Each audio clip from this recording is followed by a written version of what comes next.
السلام علیکم ورحمۃ اللہ وبرکاتہ۔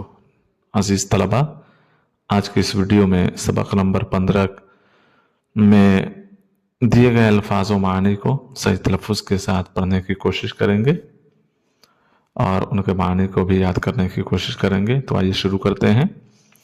پہلا لفظ ہے دست بستہ، اس کا معنی ہے ہاتھ جوڑ کر منت کرنا۔ دوسرا لفظ ہے اعتراف، اس کا معنی ہے اقرار کرنا۔ تیسرا لفظ ہے گردش، اس کا معنی ہے چکر، مصیبت۔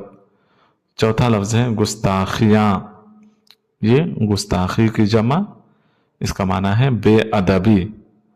اس کے بعد ہے حضور اقدس، جس کا معنی ہے جناب عالی۔ جان نثار کرنا، جان قربان کرنا۔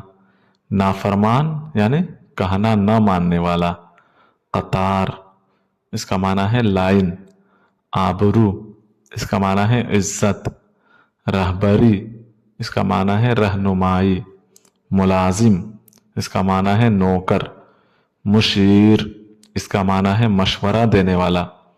رسد، اس کا معنی ہے غلہ جو لشکر یا قافلے کے ساتھ ہو۔ آخری لفظ ہے تابع دار، اس کا معنی ہے فرما بردار۔ آپ لوگ اس چینل پر اگر نئے ہیں تو آپ لوگ چینل کو سبسکرائب کر لیجئے اور دعاؤں میں یاد رکھیے گا۔ شکریہ، جزاک اللہ خیرہ۔